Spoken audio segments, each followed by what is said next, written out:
नमस्कार. आस्था लर्न्स या आमच्या एज्युकेशन चॅनलमध्ये सर्वांचे स्वागत. पोलीस भरती संदर्भात आपण मार्गदर्शन करत आहोत. पोलीस भरतीच्या सर्व जिल्ह्यांच्या जाहिराती आता निघत आहेत आणि आपल्या अभ्यासाला वेग येणे आवश्यक आहे आणि त्यासाठी यापूर्वीच्या प्रश्नपत्रिका तुमच्या डोळ्यासमोरून जाणे खूप महत्त्वाचे आहे. म्हणून आपण पोलीस भरती संदर्भातील मराठी विभागातील दुसरा एपिसोड आपण बनवलेला आहे एका प्रश्नपत्रिकेतील. त्यातील 42वा प्रश्न आहे, खालीलपैकी कोणत्या समासातील सामासिक शब्द हा तिसऱ्या पदाचे विशेषण असते? बहुव्रीही द्वंद्व अव्ययभाव तत्पुरुष. तत्पुरुष समासामध्ये काय असतं की तिसऱ्या पदाचे विशेषण हे सामासिक शब्द असतो. म्हणजे उदाहरणार्थ साखर भात आहे तर साखर घालून केलेला भात अशा अर्थानं येतं. मध्यमपद लोपित तत्पुरुष समास म्हणजे यामध्ये विशेषण येतं. बलाकमाला उडता भासे कल्पसुमांची माळ चिते. हे जे काव्य आहे या काव्यातील अलंकार कोणता ओळखायचा आहे. आता बलाकमाला, बलाक म्हणजे बगळ्यांची माळ. आकाशामध्ये ज्यावेळी सकाळच्या वेळी कधीतरी तुम्ही दृश्य पाहिलं असेल की बगळे एका माळेनं असे चाललेले असतात आणि त्यांचा असा आकार होतो चालण्याचा. एक समोर पुढं नेतृत्व करणारा बगळा असतो आणि बाकीचे इकडे आणि इकडे असे असतात आणि असे ते आकाशातून चाललेले असतात. उडता भासे म्हणजे उडत असताना भासते. कल्पसुमांची माळच ती, जणू काही ही काल्पनिक फुलांची माळच आहे अशी आपण त्यांना बगळ्यांच्या माळेला म्हणजे बगळ्यांना म्हणतो. म्हणजे या ठिकाणी बगळ्यांच्या माळेला कल्पसुमांच्या माळेची उपमा दिलेली आहे किंवा बगळ्यांना कल्पसुमांच्या माळेची उपमा दिलेली आहे म्हणून तो उपमा अलंकार आहे. बाकीचे अलंकार पाहायची गरज नाही.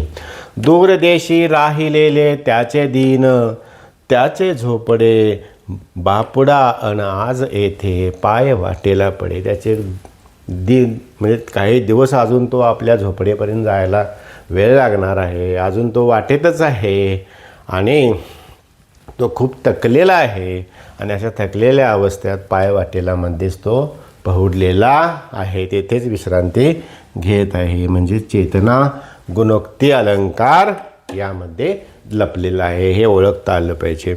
खालीलपैकी कोणते वृत्त दोन वृत्तांच्या मिश्रणाने बनलेले आहे? काही वृत्ते आहेत ते दोन वृत्तांच्या मिश्रणाने बनतात. उपेंद्र वज्रा का नाही, प्रणय प्रभा का नाही, इंद्र वज्रा का नाही, उपजाती का होय. उपजाती हे जे वृत्त आहे ते उपेंद्र वज्रा आणि इंद्र वज्रा या दोन वृत्तांच्या मिश्रणातून तयार झालेला आहे. म्हणून इथं उपजाती हा पर्याय बरोबर आहे. शब्दाचा अर्थ व्यक्त करण्याच्या एकूण किती शक्ती आहेत? म्हणजे शब्दशक्ती त्याला म्हणतो आपण. किती आहेत? 4 आहेत का नाहीत? 5 आहेत का नाहीत? 2 आहेत का नाहीत? 3 आहेत का होय? त्या कोणत्या आहेत हे आपल्याला माहिती पाहिजे. पहिली शब्दशक्ती आहे अभिधाशक्ती. अभिधाशक्तीमध्ये एक साधा म्हणजे शब्द जो दिलेला असतो त्याचा अर्थ तोच असतो. म्हणजे गंगा वाहते. गंगा या ठिकाणी नदी आहे आणि नदीशी संबंधितच वाक्य आलेलं आहे. गंगा वाहते म्हणजे गंगा नदी वाहते असा तिथं अर्थ आहे. त्यावेळी अभिधाशक्ती. आता लक्षणाशक्ती म्हणजे काय? गंगेचा अर्थ वेगळ्या अर्थाने घेतला जातो. म्हणजे गंगाकाठी गाव आहे. या ठिकाणी गंगाकाठी म्हणजे किनाऱ्याकाठी गाव आहे. गंगाकाठी याचा अर्थ इथं या ठिकाणी काय घेतला आहे? किनाऱ्याला गाव आहे असा अर्थ आहे. त्यामुळं अशा प्रकारच्या उदाहरणाला लक्षणाशक्ती असं म्हणायचं. आणि व्यंजनाशक्ती म्हणजे हेच वाक्य आहे. म्हणजे असं गंगा वाहते हेच वाक्य आहे पण त्यात गर्भितार्थ आहे.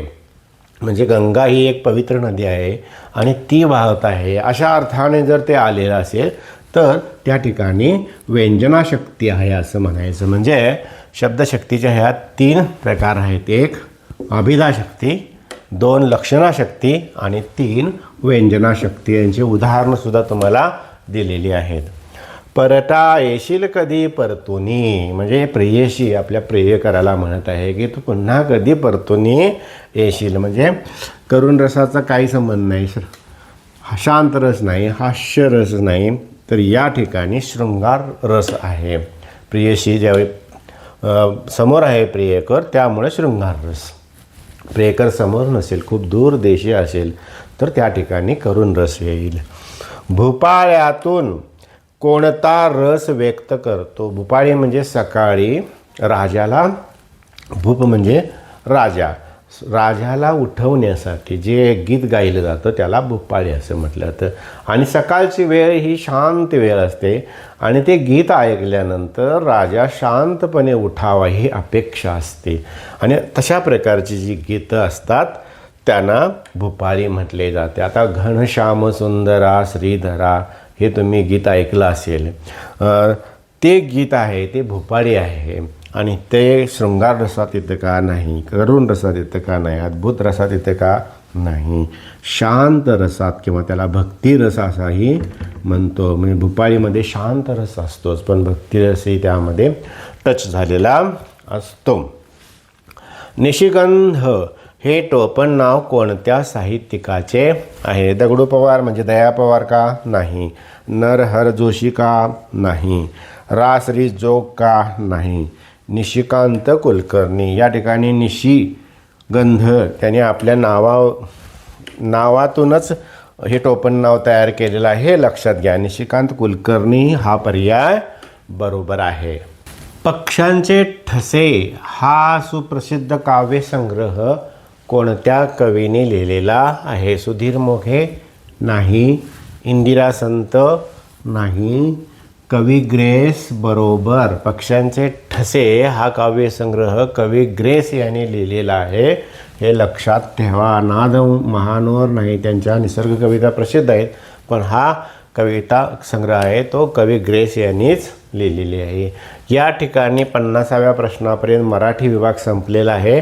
आणि या एपिसोडमध्ये बुद्धिमत्तेचे 1-2 प्रश्न आपण पाहूया. वेगळी आकृती ओळखायची आहे.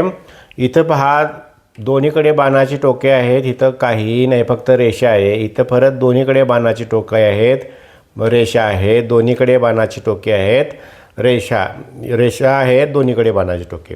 आता इथं बघा, दोन्हीकडे बाणाची टोके, रेषा, फक्त म्हणजे रेषाखंड म्हणायचं याला. एकीकडे बाणाची टोके, इथं बाणच नाहीत, दोन्हीकडे बाणाची टोके. म्हणजे आता ह्याचा क्रम बघितला, बाणाची टोके दोन्हीकडे, बाण नाहीत, बाणाची टोक एकीकडे, बाण नाहीत, बाणाची टोक दोन्हीकडे. इथं बघा, बाणाची टोक दोन्हीकडे, बाण नाही, बाणाचे टोक एकीकडे, बाण नाही, बाणाचे टोक दोन्हीकडे.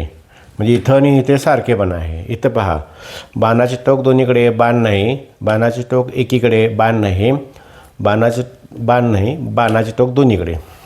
म्हणजे या बी आकृतीमध्ये, सी आकृतीमध्ये आणि डी आकृतीमध्ये एक साम्य आहे की शेवटच्या 2 आकृत्या म्हणजे आहेत, म्हणजे बाण, दोन्हीकडे बाण आहेत, आणि जी मधली रेषा आहे त्याला एकीकडे बाण आहे. इथं साम्यता आहे आणि ही गटावेगळी आहे, म्हणून ही गटात बसत नाही. आता 52वा जो प्रश्न आहे, ती आकृती बाण हे दाखवलेलं आहे, म्हणजे कोण दाखवले आहेत. एका बाजूला बाण दाखवले आहे, म्हणजे याचा अर्थ काय, हे कोण आहेत. आता इथं काटकोन आहे, हे दिसतं आपल्याला. इथंही काटकोन आहे, हे दिसतं. हा लघुकोन आहे आणि हाही काटकोन आहे, दिसतं. म्हणजे 3 कोण या ठिकाणी काटकोन आहेत आणि 1 कोण लघुकोन आहे. म्हणजे हा म्हणजे पर्याय क्रमांक सी म्हणजे लघुकोन आहे, तो पर्याय गटावेगळा आहे. या ठिकाणी हा एपिसोड संपलेला आहे. निश्चित तुम्हाला हा एपिसोड आवडला असेल तर लाईक करा, आमचं चॅनल सबस्क्राईब करा आणि बेल आयकॉनवर क्लिक करा, जेणेकरून तुम्हाला वेगवेगळे पुढचे आणि ज्यांनी पाठीमागील एपिसोड पाहिलेले नाहीत ते पाठीमागचे एपिसोड तुम्हाला पाहायला मिळतील आणि पोलीस भरतीची तुमची चांगल्या प्रकारे तयारी होईल.